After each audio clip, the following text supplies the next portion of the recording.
Hey, I'm Noam Weissman, and this is Unpacking Israeli History, the podcast that takes a deep dive into some of the most intense, historically fascinating, and often misunderstood events and stories linked to Israeli history. Yalla, let's do this.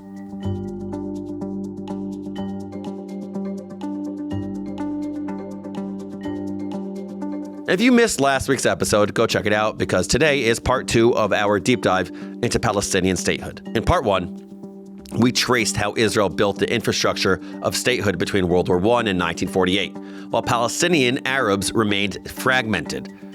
Then we looked at the decades after 1948, when Jordan and Egypt controlled the West Bank and Gaza, and still no Palestinian state emerged. And we did all this with the help of 4 experts: Samer Sinajlawi, Michael Koplow, Einat Wilf, and Ahmed Fuad Al-Khatib. Today we're picking up the story in 1967. We'll talk about the Six-Day War, the rise of Islamism, the Oslo peace process, and the Second Intifada, all the way up to the October 7th attacks and Emmanuel Macron's dramatic announcement. Let's jump back in.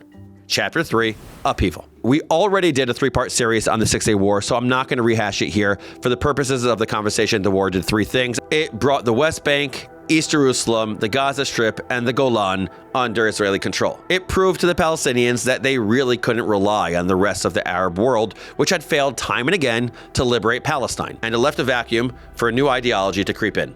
Pan-Arabism had failed, but maybe Islamism was the answer?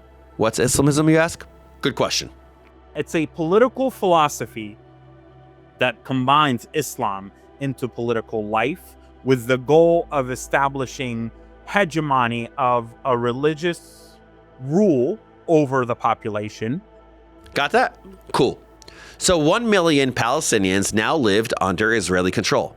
And if the celebrations of this miraculous victory were raging, so were the debates in the halls of the Knesset.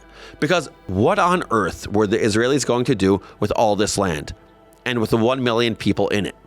At the end of the day, Israel had 3 options. To keep the land. The West Bank at least was necessary for defense.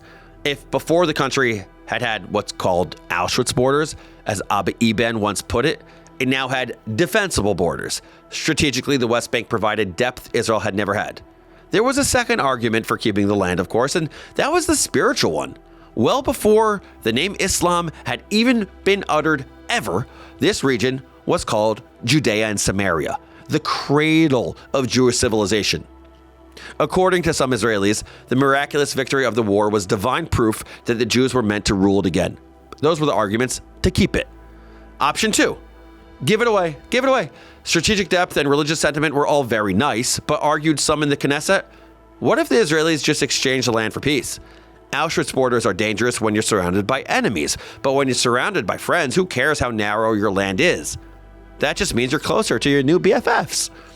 Argument 3 was the most cautious of them all. Just wait and see. We'll keep the area under military rule until the situation is clarified. Well, here's what happened. In September of 1967, as Israel was having those internal discussions, the Arab League got together in the party capital of the world, Khartoum, Sudan, and issued a series of resolutions that would become known as the 3 No's.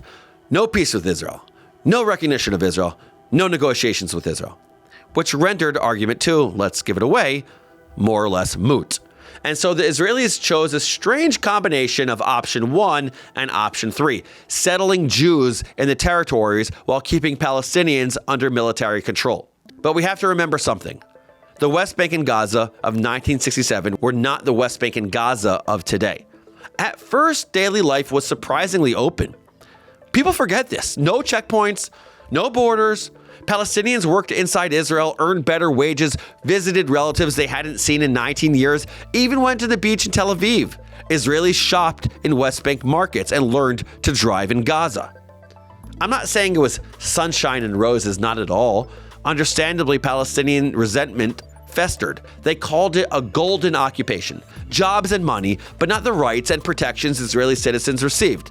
Some even helped to build the beautiful gated Jewish communities of the West Bank and Gaza, which many refer to as settlements, only to go home at the end of the day to a refugee camp whose tents had been replaced with ugly concrete buildings designed to shove in as many people as possible.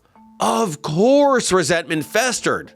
And the PLO was not helping matters, because their preferred method of liberating Palestine mostly involved killing Israeli civilians. But for every school child they massacred, for every bus or plane they hijacked, for every kidnapping or atrocity, the Israelis cracked down, and eventually, those tensions led to the First Intifada of 1987. Even though he was only 15, Samer remembers that time well. That's when he was arrested and spent years in an Israeli prison. When he got out, he was a different person. And Israel was different too. The first Intifada, the Intifada that I was part of, where we were demonstrating and maximum throwing stones, it created the peace camp in Israel. Sounds wild, right? Almost as wild as prison made Samer into a peace activist. But it's true. After nearly 6 grinding, crushing, hellish years of violence and misery, the Israelis were exhausted. The Palestinians were exhausted. And maybe it was time for the PLO to gain some international legitimacy, to stop hijacking planes and start going to meetings instead. The time had come to start making nice with their old enemy, Israel. As for the Israelis, they were so tired of sending their children to the West Bank in tanks. So tired of pondering the horrible moral question, what's worse, having someone kill your child or knowing that your child might kill someone else's? So maybe it was time for Israel to recognize that the PLO could be a partner for peace. And maybe it was time to think seriously about a Palestinian state. Or at least to envision the possibilities. Everyone talks about Oslo as the Israeli-Palestinian peace process, the OG, the one that started it all. In one sense, it's true, because that's the one that actually happened. That's the one with the iconic handshake on the White House lawn and Bill Clinton beaming on TV. But Oslo wasn't the first plan for Palestinian autonomy or Israeli-Palestinian peace. The 80s and 90s, when you have various plans that are floated. Most of these plans aren't exactly statehood. They're confederation plans, some sort of confederation between Jordan and the West Bank that would not be the sort of Palestinian state that we've come to think of since the 1990s. But these discussions about what you do with the Palestinians living in these areas and under whose sovereignty they should be and what that entity should look like really does start up again in earnest in the 80s and 90s. And there's an episode in the 1980s where Shimon Peres, as foreign minister, actually successfully negotiates a deal with the Kingdom of Jordan to have Jordan take the West Bank and have there be this Jordanian-Palestinian Confederation. And he brings it to Yitzhak Shamir, who is serving as the prime minister, because there's this unity government at the time, and Shamir says no. And when we think about kind of missed opportunities that many people don't know about, that I think in many ways is the biggest one. That was Michael Koplow, Chief Policy Officer of the Israel Policy Forum, reminding us that Oslo wasn't the only idea on the table. It was just the one that stuck. Which brings us to Chapter 4, Oslo and its consequences. You often hear people pointing to Oslo as some sort of Palestinian statehood process. It actually was not. The Oslo Accords don't say anything about a Palestinian state. They were supposed to be a temporary 5-year accord, and at the end of that 5-year period, Israel and the PLO, as the legitimate representative of the Palestinian people, were supposed to negotiate over some sort of permanent status. What that permanent status was going to be is not said. Now, it's, again, I think, assumed today that it would have been a Palestinian state. I think that's a reasonable assumption in an alternate version of history. But Oslo did not explicitly call for Palestinian statehood. It started with letters. Yes, letters, as in those old-fashioned things you write on actual paper and send in the mail with honest-to-God stamps. But these weren't ordinary letters to be dropped into any old mailbox.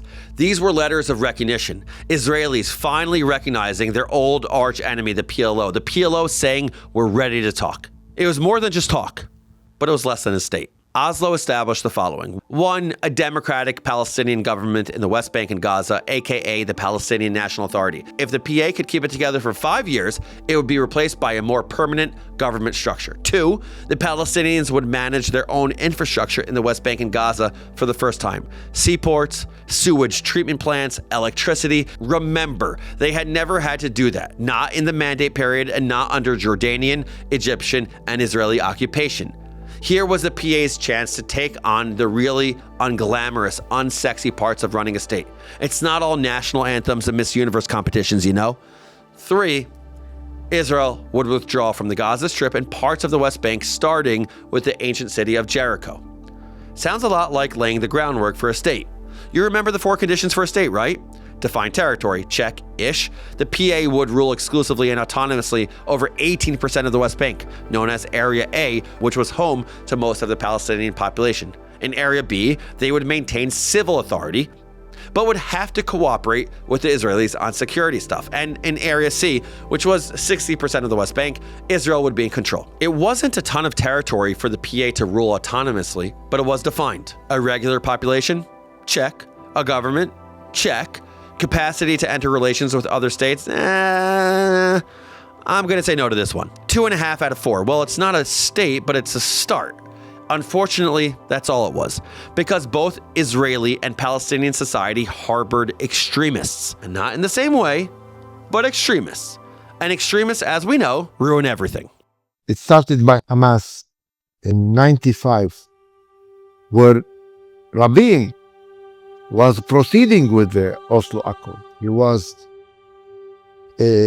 evacuating Palestinian cities, delivering cities to the PA, entering Palestinian forces to the middle of the Palestinian cities, and Hamas was bombing the bus in the morning in Tel Aviv and in the evening in Jerusalem, for God's sake, to the interests of whom they were working at that moment.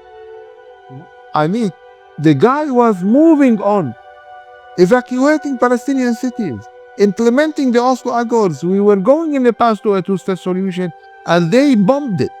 They destroyed it.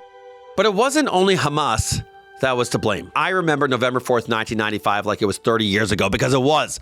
I was 10, and I'm almost 40, a 5th grader, old enough to understand that something really, really, really bad had happened. Not quite understanding the ramifications, someone had killed the Israeli prime minister as he left a peace rally in Tel Aviv. That someone was not an Arab, not a Hamas fanatic in a suicide vest, not an angry kid throwing stones. It was a Jew, a religious one, someone who came from a similar community as mine, who wore a kippah like me and prayed 3 times a day, who left the country in crisis. To this day, I can't help but wonder, what if? What if Rabin hadn't been murdered? Would the promise of Oslo have materialized? Would there be a Palestinian state? Einat Wilf remembers those heady days well. So I grew up in Jerusalem in the 80s and 90s into kind of socially and politically into the Israeli Labor Party.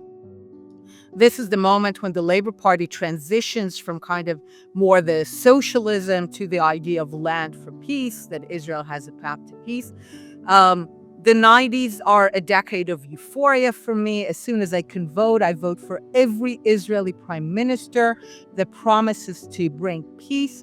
I am absolutely convinced that the only thing standing between us and peace is a state of Palestine, is getting out of the West Bank and Gaza. I'm against the settlements, believe that only the settlements and Israel's presence in the West Bank and Gaza stand between us and peace. Huge proponent of dividing Jerusalem. I grew up in Jerusalem, always physically observed the lie of united Jerusalem, all these Arab villages. I mean, Jerusalem was never united. So as far as I'm concerned, like, divide the thing, just end this, give them a state, and let's be done with it. And again, I'm euphoric. All that euphoria gone, converted to horror, to shock, to shame. But the peace process didn't die with Rabin.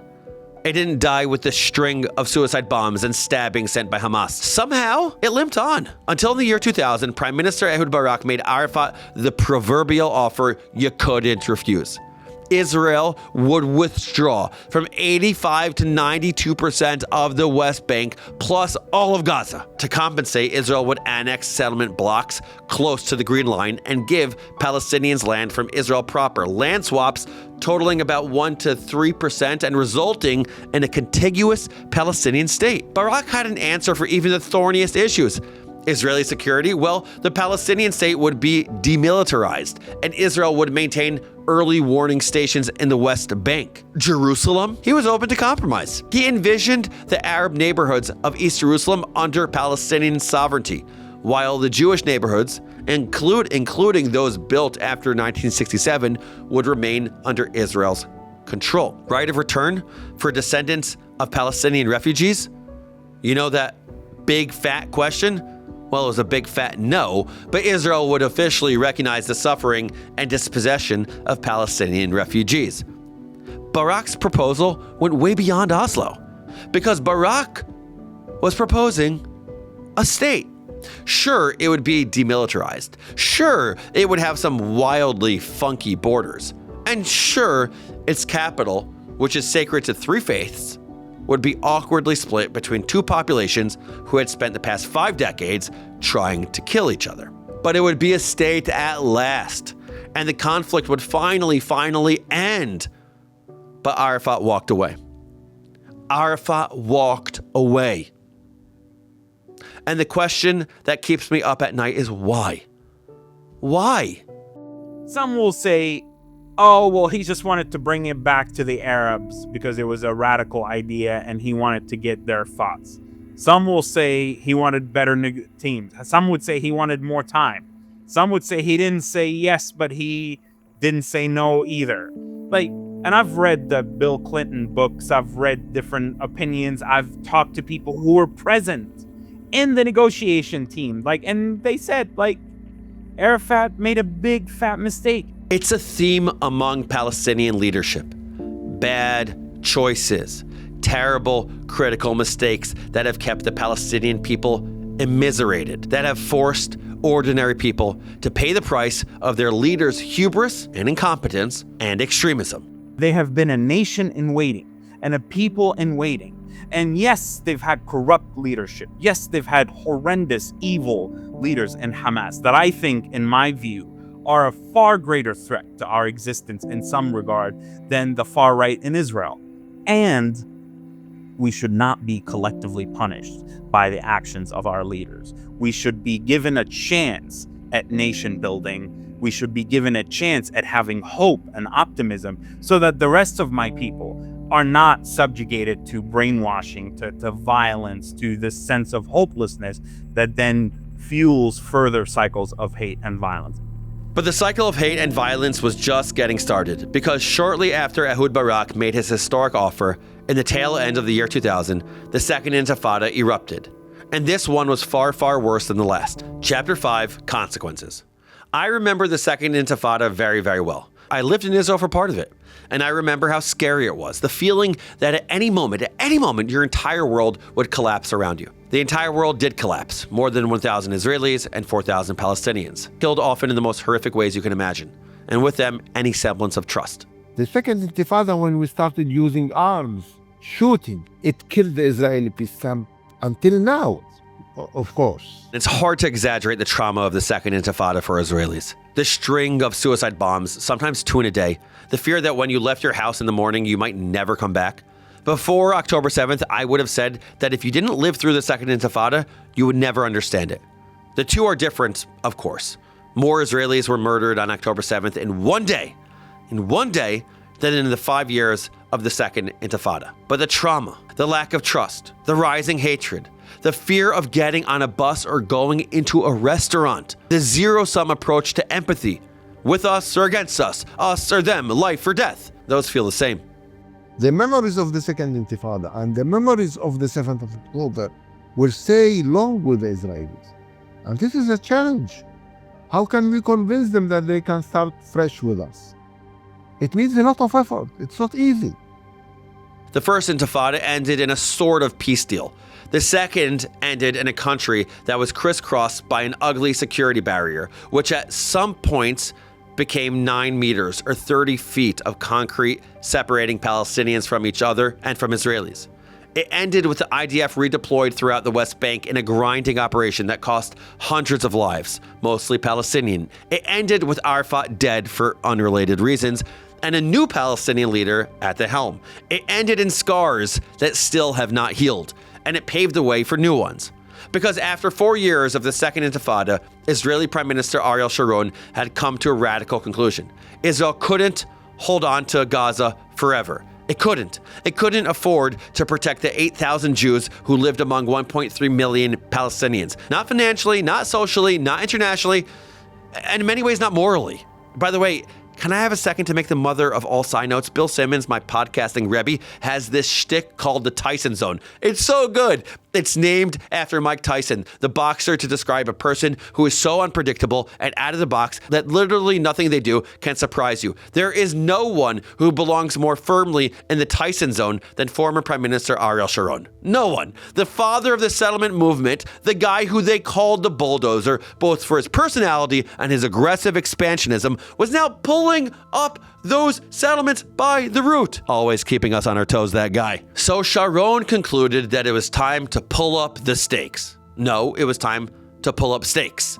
To disengage from Gaza. Unilaterally. And its Palestinians there. To be clear, the Palestinians weren't consulted about this move. They also weren't asked for anything in return. Other than stop sending rockets into our territory, please. Like, that's the request. The hope was that they would rule themselves, figure out a few things about infrastructure and governance, establish the semblance of trust that the Second Intifada had so thoroughly shredded. But that's not what happened, not at all. The US pushed for Palestinian elections, but the results shocked the world. Because guess who won the majority of seats? Well, you got it. Hamas. Or as they called themselves on the ballot, the Change and Reform List. And that is why most Palestinians voted for them. They wanted a change. They wanted reform. They were so over the corrupt, incompetent Fatah party that had dominated the Palestinian Authority. Knowing what we know now, it sounds insane to say that many Palestinians voted for Hamas because they wanted a better future. Yeah, but Hamas promised reform, and they had absolutely seeded the Gaza Strip with health clinics. That's true. With schools. That's true. With mosques, true, and welfare programs, all true. Plus, many Palestinians believed that Hamas's deeply religious ideology would prevent them from becoming as corrupt as other Palestinian leaders. And that is so unspeakably tragic to me.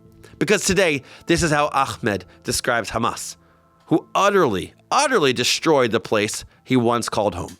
They've had horrendous, evil leaders in Hamas that I think, in my view, are a far greater threat to our existence in some regard than the far right in Israel. Hamas and the PA really did not like each other, like at all. But they did try to establish a unity government. Things fell apart rather quickly after that. Fatah launched a coup. Hamas, a counter coup. By any measure, it was ugly. They shot people in the streets, they killed a lot of people, and they controlled Gaza, and the people in Gaza are fed up from the destruction that Hamas brought upon them. By the end of the day, this is the result of 16 years of the Hamas regime in Gaza. The whole Gaza was erased from the surface of the map. There is no Gaza now. This is what they have contributed to the Palestinian people with the way they have managed the situation. So now the Palestinians were split, are split. One government in the West Bank run by a man most Palestinians hate. In the West Bank, there is only one player that is dominating everything. He is Mahmoud Abbas, the current president. I don't know what is the real definition for his regime. Is it dictatorship, authoritarian? But I think he created a term for his way of leading the Palestinians and controlling the Palestinians. Is called the Abbasism. Okay? This style of leadership is dominating everything. He controls everything. He controls the money, he controls the media, he controls the security. He is the one that do the legislation, the law, because it's all, every Palestinian law comes as a presidential decree. He decides alone, he signs the laws alone.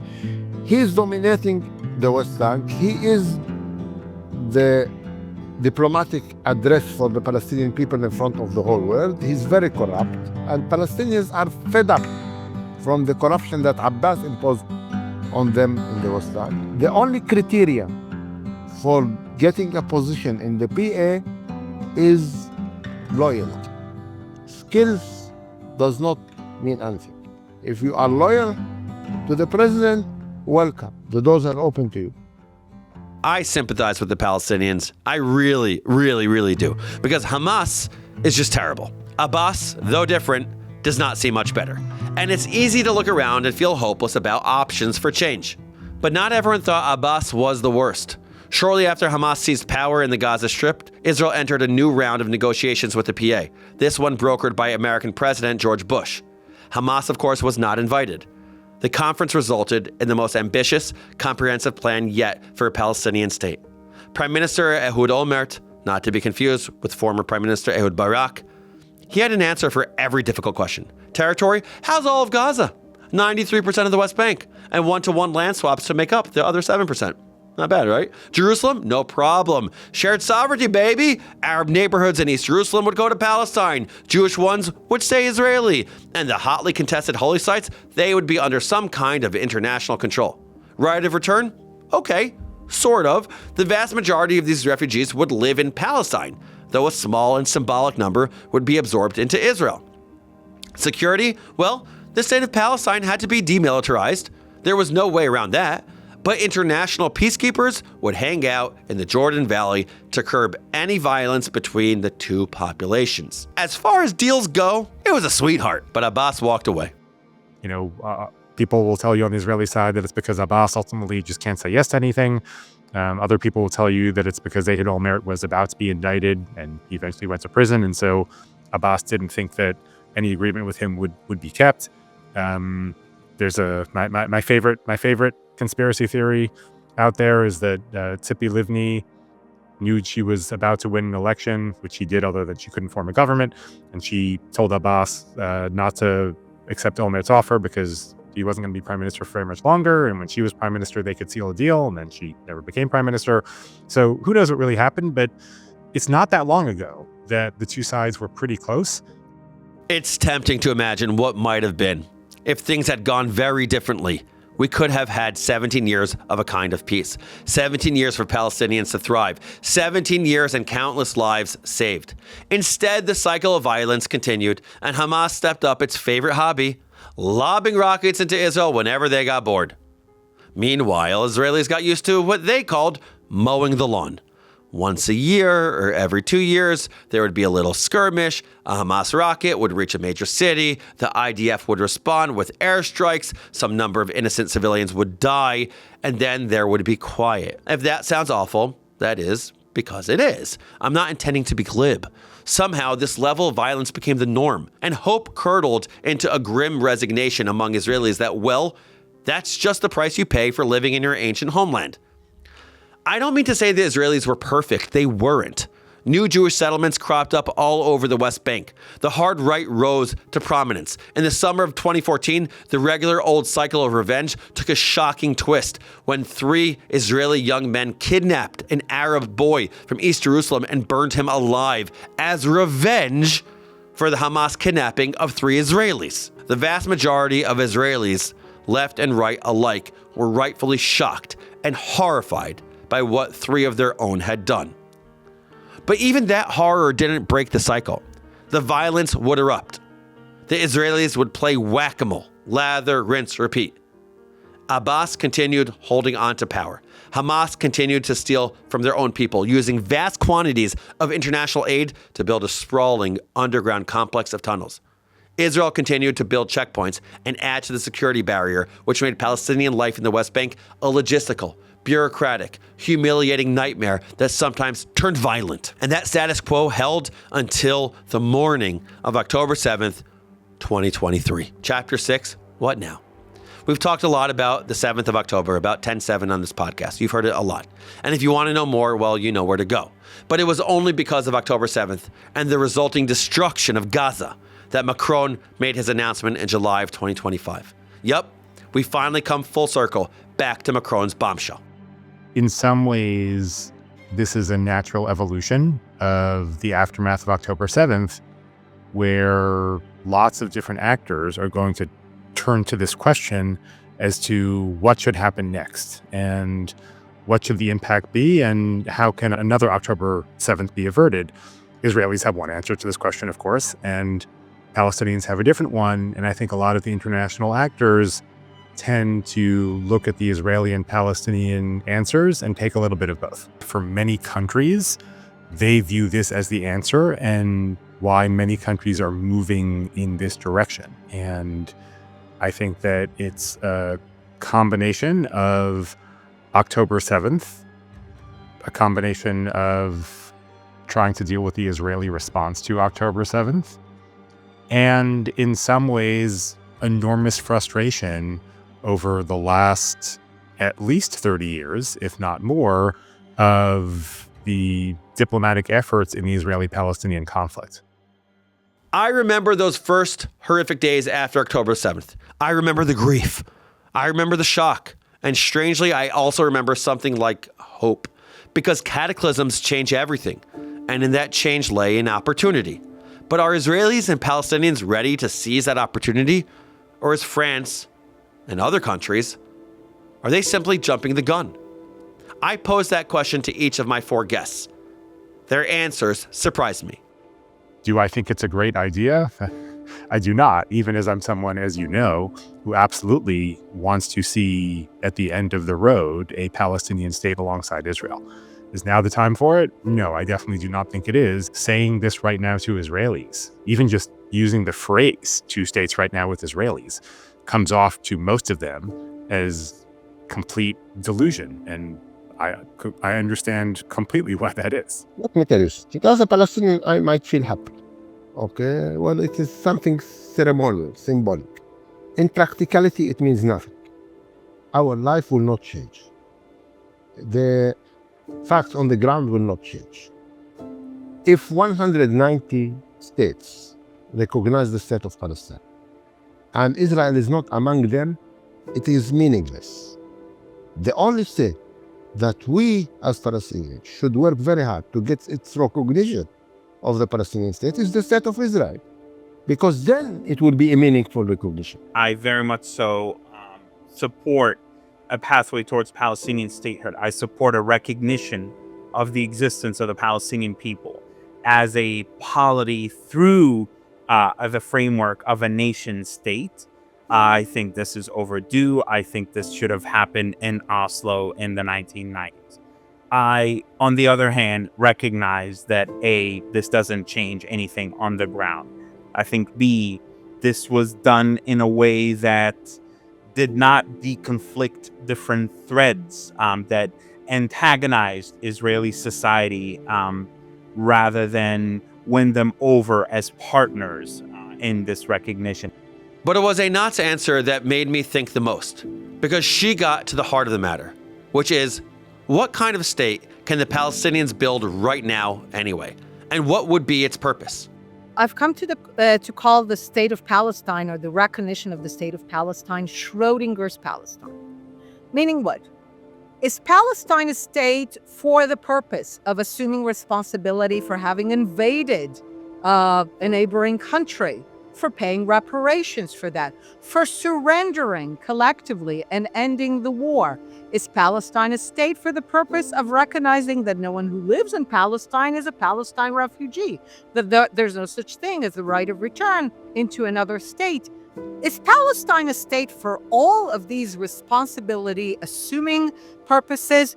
No, the cat is dead. Is Palestine a state for the purpose of making life miserable for Israel and international bodies? Right? The whole ICC was based on the idea that Palestine is a state. Is Palestine a state for the purpose of making life miserable for Israel and international body? Absolutely yes. The cat is alive. So what is Macron's real goal here? Is it to build a Palestinian state, a thing he has absolutely no authority or ability to do? Or is it to punish Israel? It's very easy for Macron to announce that France will recognize Palestine. He doesn't have to do the work of actually building a country, of reforming its corrupt institutions, of ensuring its leaders actually lead. No one can, except for the Palestinians themselves. Which brings us to our epilogue. Epilogue, what now? What now indeed? This was the question I posed to Samer and Ahmed. What needs to happen for Palestinians to actually have a state? A real one, not a pretend entity on paper, a name only, not a unicorn state, a real state. And what needs to happen for that state to function, for Palestinians to finally have the freedom and dignity they deserve? For Samer, it starts with diplomacy. Our focus should be the Israelis and not the whole world.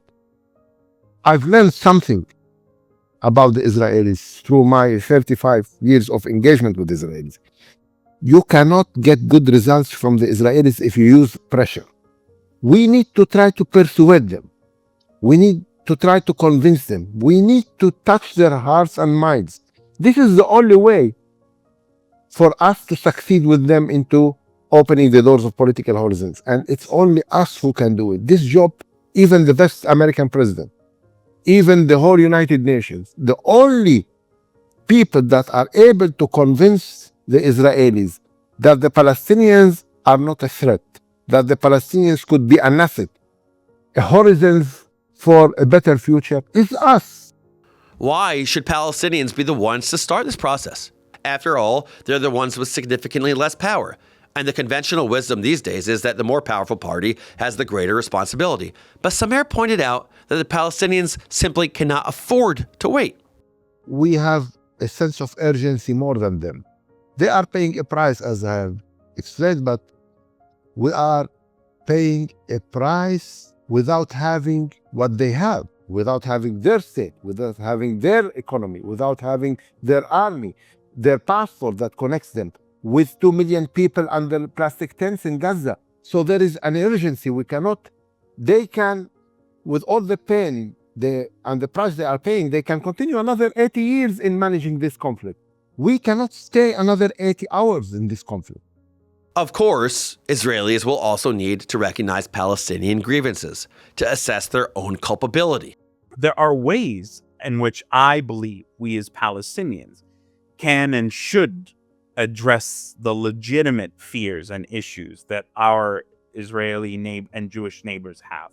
Just as I think the Palestinians have legitimate grievances that I think our Israeli neighbors should recognize with, again, what I called the discourse of erasure, the taking over of large swaths of territories under the name of, well, you just lost the war. Well, you just made a losing bet.